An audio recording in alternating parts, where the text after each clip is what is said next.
So in my 5-minute talks, I will just try to answer a question, which is, does Islamophobia limits and affect Muslims from practicing their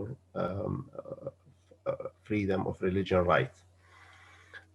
First of all, I would like to go overview of the freedom of religion and the First Amendment particularly.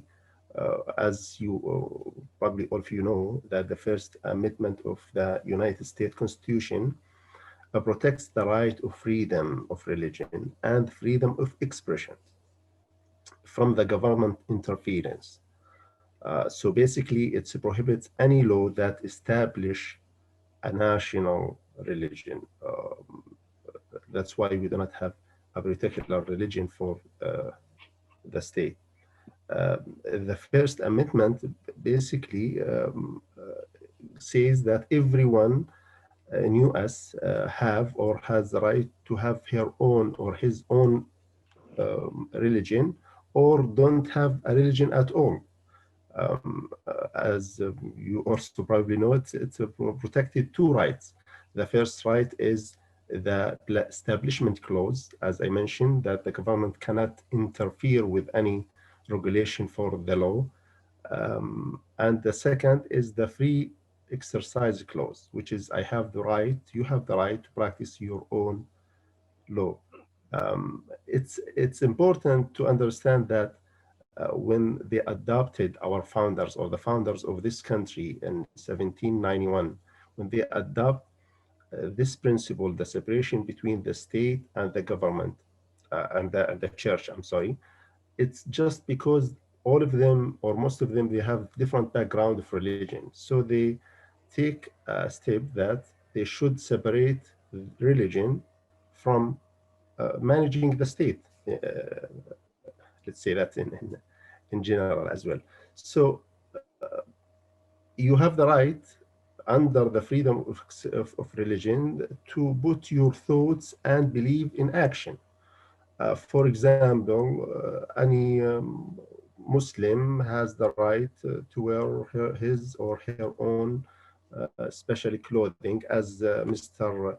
Did mention that he wear certain clothing, and the people distinguish him. Just like Muslim women, they have the right to wear her own clothes and cover her hair and wear like the clothing as recommended or as ordered from the religion that they follow.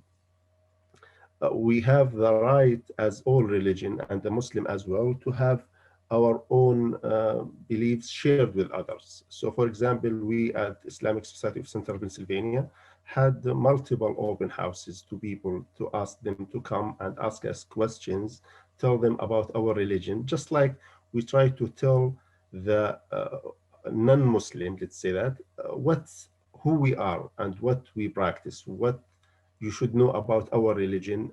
So know that from us, don't know that from the media or from somewhere else. This right is protected in US Constitution. So any religion can do this. For example, we had one time we put a table in downtown just to distribute some of pamphlet that explain about Islam. This value of practicing our own religion or anyone religion, it's very important and very distinguished here in the United States and in Western in general. That's, as a fact.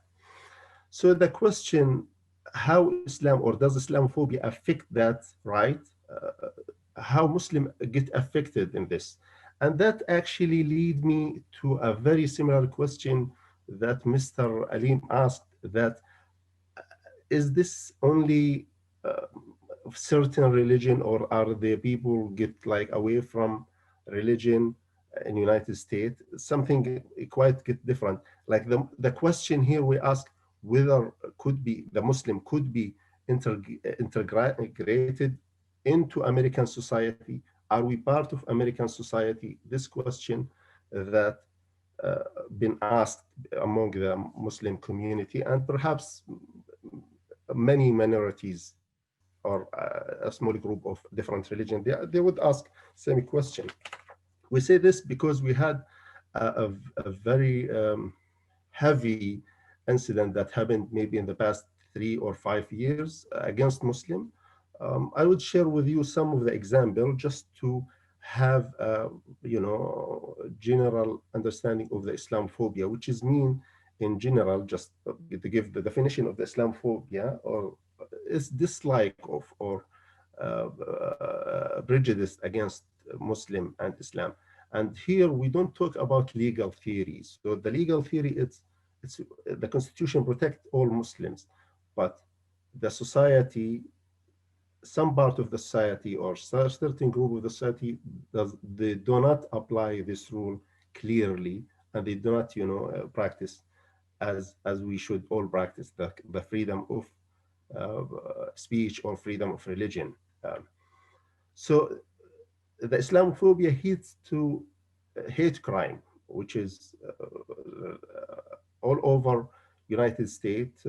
Some Muslim been attacked, or some mosque been attacked just because of the, Islamophobia, and these considered as a hate crime. And let me remind you of the incident that happened in North Carolina in 2015, where 3 young American Muslims were killed just because they were Muslim. There's a lot of vandalism and distraction that, some study they showed like over than 78 mosques were vandalized in 2015. Some maybe 3, 4, 5 years ago, the started of the wave of anti-Muslim protests all over the nation. All these actually factors that affect Muslims from practicing their own religion. For example, Muslim women, as I mentioned, they wear a scarf. Uh, some of them, they get afraid to wear their own scarf because, they know if they go to street, some people will look at them differently, or get irritated, or they don't feel happy about that. Um, Even as a president of the Islamic Society of Central, we know some people try to enter Islam, but because of the social pressure and the Islamophobia in general, they are afraid to convert the Islam. They can't.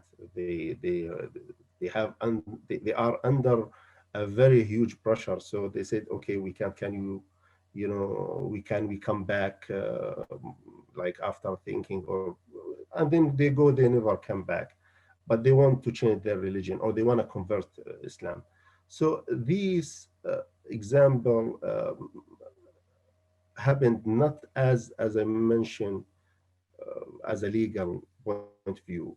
Legal, it's a clear, protected. The court will enforce this law, and the court actually very strict about certain issue that related to a freedom of religion. But this is as a sociology point of view.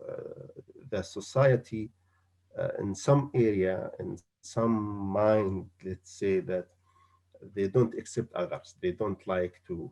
So, as a conclusion, I really thank you guys for such a great event that teach and educate people, and let us share our point of view and our problems or issue, and maybe in the future we will have a better solution for this.